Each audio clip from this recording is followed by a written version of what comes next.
साहिबगंज में भाजपा के पूर्व विधायक अनंत कुमार ओझा ने विवेकानंद चौक स्थित भाजपा पार्टी के कार्यालय में प्रेस कॉन्फ्रेंस की। उन्होंने बताया, राष्ट्रीय आजीविका रोजगार मिशन योजना के अंतर्गत देश के यशस्वी प्रधानमंत्री नरेंद्र मोदी ने भारत को 2047 तक विकसित भारत बनाने का संकल्प लिया है। इन्हीं योजनाओं को अग्रसर करने के लिए उन्होंने मनरेगा का नाम हटाकर जी राम जी विधेयक संसद में पारित करवाया, जो मनरेगा में चल रहे विकास को एक नई गति, एक नई ऊर्जा देने का काम करेगा। जहां मनरेगा में 100 दिनों की रोजगार की गारंटी मजदूरों को दी जाती थी, आज वो जी राम जी विधेयक में 125 दिनों की रोजगार की गारंटी दी जा रही है। उन्होंने कहा कि विपक्ष के लोगों ने इसको एक जनहित मुद्दा बना दिया है। जहां प्रधानमंत्री जी ने मनरेगा को विकसित करने के लिए, इसमें पारदर्शिता लाने के लिए 2047 तक भारत को विकसित बनाने के लिए योजनाओं में बल देने का काम किया है, उन्हें विकसित करने का काम किया है, जो कांग्रेस को पसंद नहीं आ रहा और विपक्ष तुष्टीकरण की राजनीति में लगा हुआ है।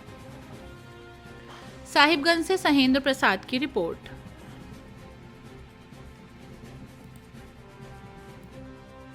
जिस प्रकार से भ्रष्टाचार, लूट के अनेक प्रकार के लीकेज मनरेगा के माध्यम से समाहित किया गया था, उन सारे त्रुटियों को दूर करते हुए विकसित भारत की जो संकल्पना है, उस विकसित भारत की संकल्पना में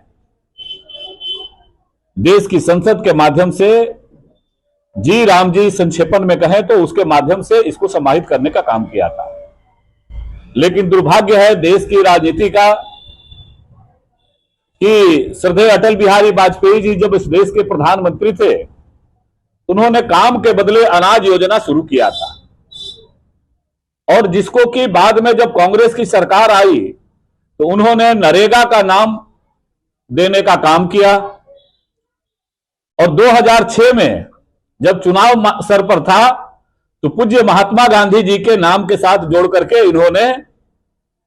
मनरेगा नाम देकर के देश के अंदर बहुत प्रचारित किया गया था। लेकिन अपने उसी एजेंडे को पोषित करने के लिए कांग्रेस पार्टी के द्वारा और कांग्रेस के साथ गठबंधन के जो साझेदार है राजनीतिक दल, आज आप सबों के माध्यम से उनके शीर्ष नेतृत्व से पूछना चाहते हैं कि पूज्य महात्मा गांधी जी जो लगातार राम के, हालांकि यह नाम तो संक्षेपण में जी राम जी नाम हर लोगों के जुबान पर है, भारत की आत्मा है राम, हमारी विरासत का अमूल धरोहर है राम, लेकिन इनको राम नाम से चिढ़ है। पूज्य महात्मा गांधी जी जिस राम के सहारे, राम नाम से अपनी पूरी जीवन यात्रा का उन्होंने प्रारंभ से लेकर के अंत किया था, और उस राम नाम से पता नहीं कांग्रेस के लोगों को क्यों चिढ़ रहती है कि कांग्रेस के लोगों ने जो सामान्य गरीबों का जीवन बदलने वाला, रोजगार गारंटी सुनिश्चित करने वाला, जो 100 दिनों की रोजगार गारंटी ये करते थे, उसको बढ़ा करके 125 दिन करने का काम हुआ। उसको और पारदर्शी तरीके से एक अस्थाई एसेट तैयार करने का दिशा में काम हुआ, स्किल डेवलपमेंट के दिशा में काम हुआ, और विकसित भारत के उस लक्ष्य की संकल्पना को लेकर के काम, इसकी रूपरेखा तैयार हुई।